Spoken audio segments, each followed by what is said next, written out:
Waliigaltee Israa'elii fi biyyoota Arabaa gidduu jiru. Israa'el biyya xiqqoo baay'ee giddu galeessaa keessa jirtu yoo taatu bal'inni ishee hanga harargee lamaanii kan geessudha. Qarqara baha galaana Meeditiraaniyaa irratti kan argamtuu fi Masrii, Joordaan, Libaanoosii fi Sooriyaa waliin kan deeggarfamtudha. Sabni Israa'el bal'ina uummata miiliyoona 9 ol qabdu kan ta'u yoo ta'u, irra caalaan isaanii bakkeewwan arkeeoloojii fi amantii barbaachisoo kan akka Yihuudoota, Musliimotaa fi Kiristaanota biratti qulqulluu ta'anii fudhatamanii fi seenaa walxaxaa yeroo nagaa fi wal-dhabdee kan qabanidha. Seenaa Israa'el kan jalqabaa keessatti hayyoonni waa'ee seenaa Israa'el durii beekan baay'een isaanii kitaaba qulqulluu afaan Ibruu irraa kan argamedha. Akka barreeffamichi kaasutti Israa'el Abrahaam irraa kan argamu yoo ta'u, inni abbaa amantii Yihudootaa fi Islaamummaa karaa ilma Ismaa'eel lamaanuu ta'ee kan fudhatamudha.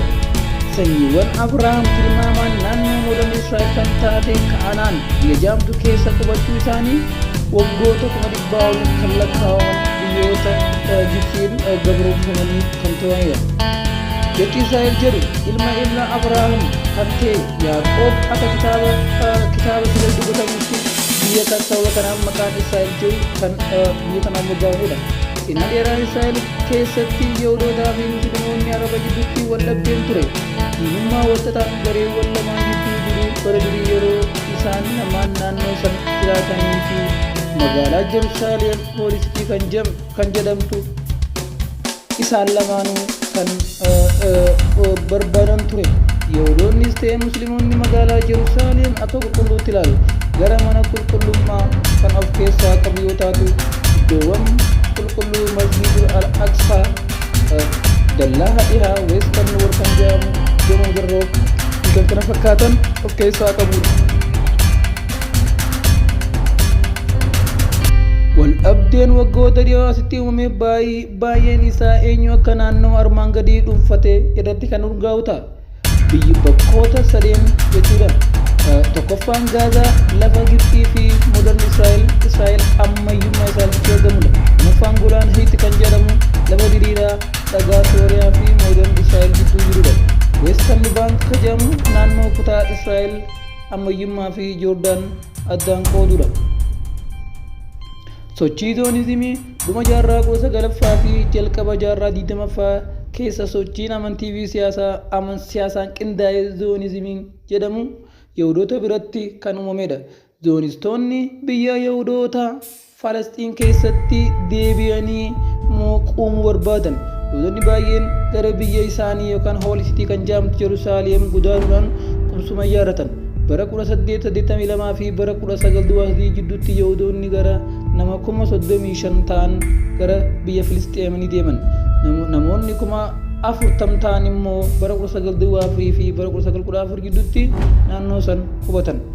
Yihudoonni Awurooppaa fi bakka biraa jiraatan hedduun bara bulchiinsa Naazii sodaachuudhaan Hitler sodaachuudhaan Falastiin keessatti dhokachuudhaan waliigaltee Zoonizimii jedhu fudhatan.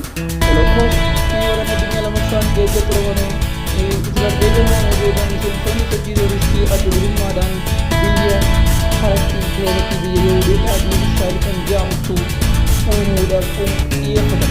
Sababa kanaan kan ta'e Araboonni Filisxeem keessa jiraatan sochii Zoonizimii isaan mormuudhaan wal-dhabdee yeroo duraatti kan eegalate bara 1958 ture.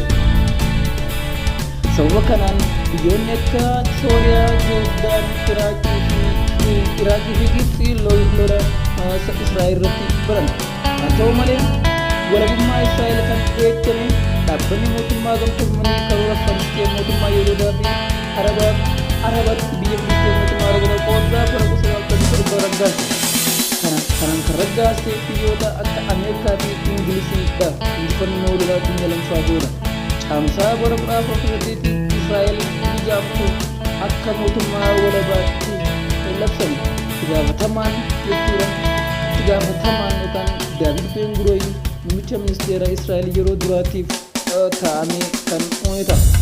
Taatee seena qabeessa kun Yihudoota Yihudoonni injifannoo ta'ee yoo ilaalu, Israa'elootaa fi biyyoonni Musliimaa biroo immoo kan jeequmsa jalqabaati jedhamee ilaaludha. Bara 1948 waraana Arabaa fi Israa'el eega Israa'el hundeeffattee booda Israa'el walaba ta'uu ishee erga labsattee booda biyyoonni Arabaa 5 jechuudhaanis Gibs, Joordaan, Iraaq, Sooriyaa fi Libaanoos waraana Arabaa fi Israa'el bara 1414 jedhamu beekamu battaluma yeroo sanitti naannicha weeraran. Garuu gootummaan Israa'el bara 1414 lola guyyaa 6 gaggeeffamu kan moote yoo ta'u bara 1949tti garuu waliigaltee dhukaasa dhaabuu irra gahame. Akka waliigaltee kanaan akka Israa'el gootummaa fudhattee isaan kana biyyoota jaanuu mooteen booda akka qaama waliigaltee kanaaf biitti akka West Bank kara Joordaan taatee kan raggaamte yoo ta'u Gaazaan immoo kara Misrii taatee kan hundeeffamte ta'a.